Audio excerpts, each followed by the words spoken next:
Ecos del Magisterio presenta el editorial.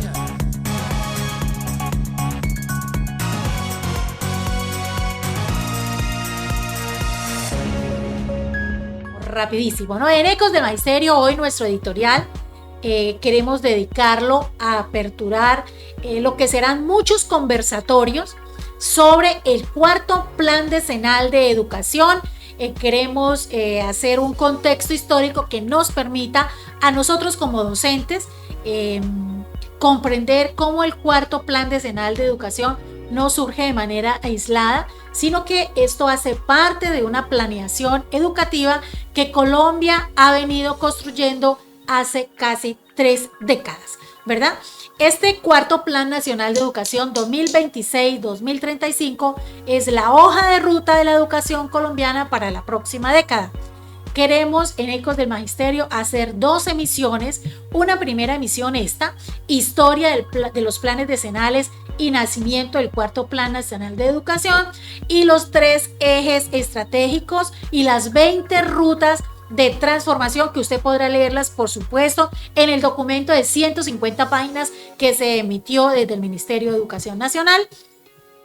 Y una segunda emisión, los capítulos especiales sobre etnoeducación, sistema educativo indígena propio y los retos, oportunidades y análisis crítico de la perspectiva del magisterio, y FECODE sobre el Plan Nacional Decenal de Educación. Queremos tener expertos en relación a que podamos abrir un debate sobre cómo hacer para que esto sea realmente contribuya a mejorar la educación pública, educación diversa en Colombia. Entonces, desde el punto de vista histórico, ¿cómo nacieron los planes decenales de educación? Pues nacen en la Constitución Política de 1991, que fortaleció el derecho a la educación y que promovió la educación ciudadana en la formulación de políticas públicas. Posteriormente, la Ley General de Educación, la Ley 115 de 1994, estableció en su artículo 72 que Colombia debía contar con un Plan Nacional Decenal de Educación, entendido como la hoja de ruta para orientar las políticas educativas durante 10 años, construida mediante procesos de participación social. Desde entonces, cada Plan Nacional Decenal de Educación se ha convertido en una política de Estado que busca trascender los periodos presidenciales y ofrecer continuidad a las transformaciones educativas del país. En otras palabras, los planes decenales no son un programa de gobierno específico, sino que son acuerdos nacionales que orientan el rumbo de la educación colombiana durante 10 años, durante una década. Primer Plan Nacional de Educación se inicia desde 1996 hasta el 2005 y tenía como nombre La Educación, un compromiso para todos. Nace precisamente en la Ley 115 de 1994 y esta fue la que le ordenó al gobierno elaborar cada 10 años un Plan Nacional de Educación. Fue el primer ejercicio de concentración educativa del país en el liderazgo de la presidencia de Ernesto Samper Pizano y siendo ministra de Educación María Emma Mejía Vélez. El segundo Plan Nacional se hace del 2006 al 2016 y se llamó Pacto Social por la Educación. Se construyó mediante la consulta nacional sin precedentes, con participación de los maestros, de los estudiantes, de las universidades, de las organizaciones sociales y de las entidades territoriales. Introdujo la idea de plan como un pacto de Estado y no solo de gobierno. Se hizo durante el gobierno de Uribe Vélez y fue liderado por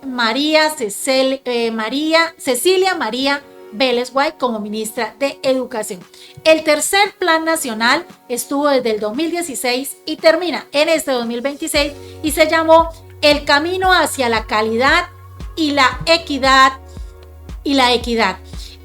Inicia esto como una orientación al sistema educativo hacia el cierre de brechas de calidad educativa, la innovación, el uso de las tecnologías, el fortalecimiento de la educación superior.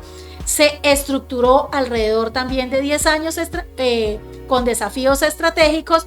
Este tercer plan fue durante el gobierno de Juan Manuel Santos Calderón y lideraba el Ministerio de Educación Gina Parodi, y después estuvo durante la formulación y posteriormente Janet Gia en la implementación inicial.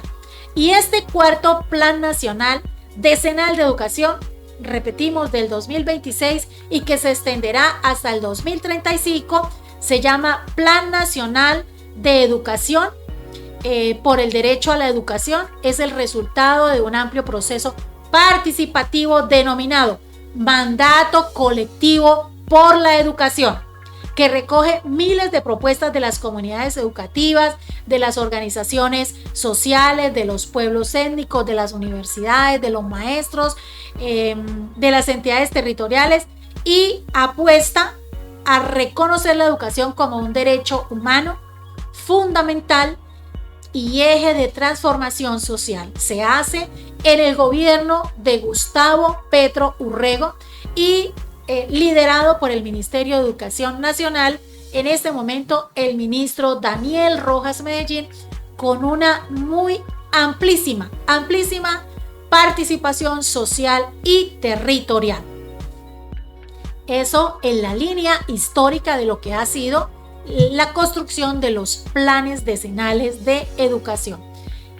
Hoy, el conjunto y el trabajo que se ha hecho en conjunto, más bien, para la construcción de este cuarto Plan Nacional de Educación, es la ruta que se trabajará básicamente respondiendo a preguntas fundamentales como, en su enfoque, ¿qué educación necesita Colombia? ¿Cómo se construyó este proyecto? Que básicamente es el nombre, que es un mandato colectivo. ¿Qué transformaciones concretas propone? Que son las 20 rutas estratégicas que se plantean, y cómo se garantizarán esas transformaciones realmente que se lleven a cabo, que se cumplan, que es lo que se conoce con el trabajo de seguimiento y evaluación. Bueno, les decía, son 150 páginas que trae este documento, y al revisar esta estructura tenemos 130 apartados, 6 grandes bloques temáticos, y esto pues dividido en 6 capítulos. El primer capítulo, que es la visión del nuevo modelo educativo, básicamente responde a la pregunta ¿qué tipo de educación quiere construir Colombia para la próxima década? Podemos leer allí el marco filosófico y el marco político del documento. Un segundo capítulo, la construcción colectiva del plan, explica cómo se construyó el plan y es en esencia la explicación de por qué el gobierno afirma que este plan ha sido construido desde los territorios. Un tercer capítulo, que básicamente es el corazón de este plan decenal, y que son las 20 rutas para transformar la educación. Son 20 rutas agrupadas en 3 grandes propuestas. Una que es garantizar plenamente el derecho a la educación.